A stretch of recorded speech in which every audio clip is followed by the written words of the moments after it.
Cal Newport's Slow Productivity is a refreshing manifesto for our hyperactive, always-on world. Drawing from history, psychology, and practical anecdotes, Newport advocates for a radical rethink of how we approach work. He challenges the modern obsession with speed, multitasking, and output, presenting slow productivity as the antidote, a way to achieve meaningful accomplishments without sacrificing well-being. This summary captures the essence of his ideas, weaving in anecdotes and examples to illustrate his philosophy. What is slow productivity?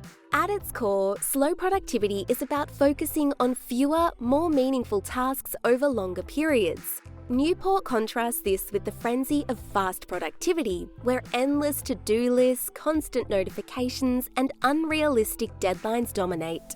He argues that slowing down allows us to engage deeply with our work, avoid burnout, and achieve lasting impact.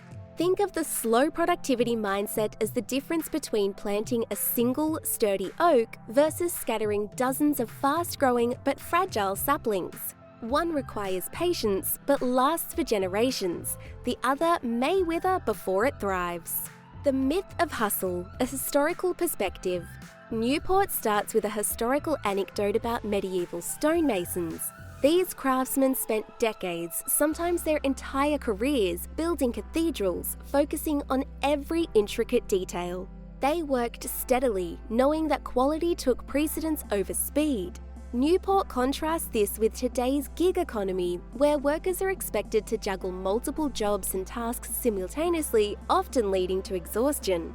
This perspective reminds us that meaningful work often takes time and dedication. As Newport puts it, cathedrals aren't built in a week. Why we're addicted to fast productivity.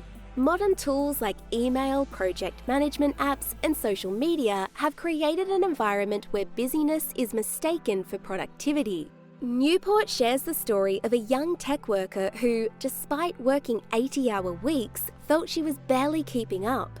Her to-do list never shrank because every task completed spawned two more. Newport explains this cycle with the efficiency trap.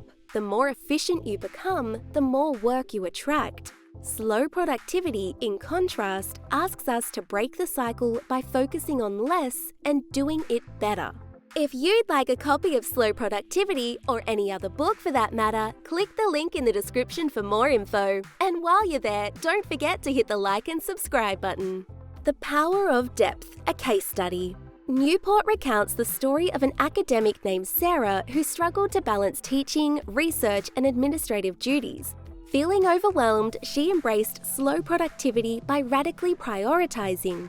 Instead of attempting to publish multiple papers a year, she focused on one high-impact project over 3 years. The result? A groundbreaking study that not only advanced her field, but also reinvigorated her passion for research. This example illustrates one of Newport's key principles: depth trumps breadth. By giving yourself time and space to concentrate, you can produce work of enduring value. The 3 pillars of slow productivity. Newport outlines 3 pillars for embracing slow productivity. 1. Prioritize quality over quantity. Choose fewer tasks but execute them with excellence. Newport shares the story of Steve Jobs, who famously said, "I'm as proud of what we don't do as I am of what we do." By focusing on a handful of projects, Jobs and his team revolutionized technology. 2. Work at a sustainable pace. Newport cites research showing that consistent, moderate effort outperforms bursts of overwork. He encourages readers to set boundaries, like stopping work at a fixed time each day, to avoid burnout. 3. Embrace long-time horizons. Great work takes time. Newport uses the example of James Clear, author of Atomic Habits, who spent 5 years perfecting his book before it became a bestseller.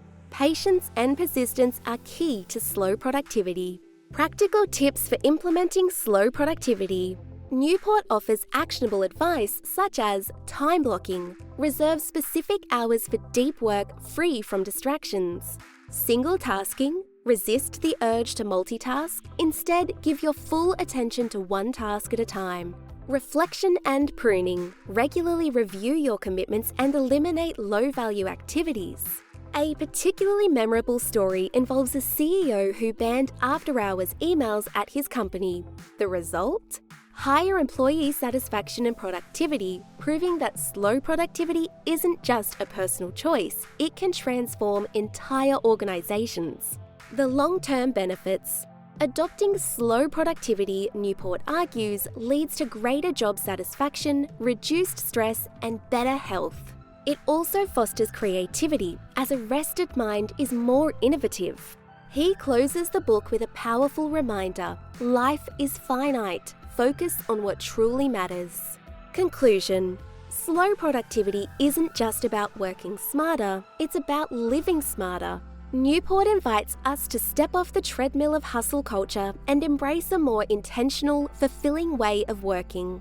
Through historical lessons, real-life stories, and practical tools, he shows that slowing down isn't about doing less, it's about doing better.